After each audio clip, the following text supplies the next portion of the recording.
So Butuan sits in an area wherein clearly you have the Agusan River. It's in a delta. That's where it's located. And fortunately, they still have a lot of area there na pwedeng gamitin. And also they're at the downstream of this big river, the Agusan, wherein dinadaanan ng mga river provides those what we call ecosystem services such as coastal protection, even yung mangrove areas.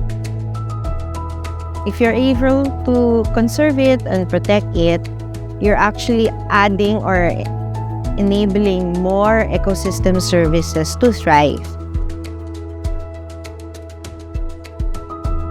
The Philippine Development Plan serves as the country's strategic blueprint for fostering sustained and inclusive economic growth. Yung PDP 2023-2028 natin emphasizes the importance of a climate resilient and sustainable development. One of those considerations when we look at approving projects or considering projects for implementation is what we call economic viability. Cost-benefit palagi na yung economic viability. At some point, if you aggregate all these costs and benefits, we could come up that nature-based solutions is more cost-effective because these are more sustainable solutions than your traditional solutions. Academe is one of the stakeholders related to environment. So we are active in participating whenever the LGU calls us to participate sa mga urban design code, saka doon sa mga building codes natin.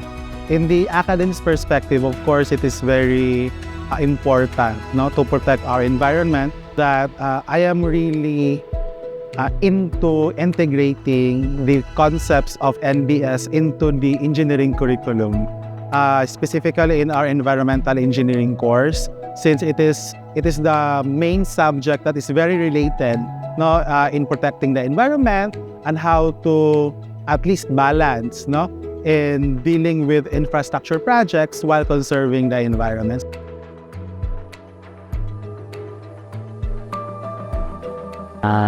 Sa academic na field, si issue kasi is kaya niyang i-educate or yung city siguro ng city government of Butuan by providing siguro yung mga extension ng si issue like projects na si issue regarding NBS, pwede nila i-apply sa Butuan. Since we are an academic institution, NBS really gives us an avenue where we can conduct more researches because it's not yet more tapped as an option. Sa site development pa lang, pag nagde-design ka, kailangan nag-provide ka ng comfort, hindi lang aesthetic dun sa mga designs namin. And of course, nagpapaganda din yung nature dun sa mga structures natin. So I think both of them should coexist, and sa lahat ng developments natin, dapat talaga nilalagay natin yung mga environmental plans natin. Kasama na siya sa site development plan.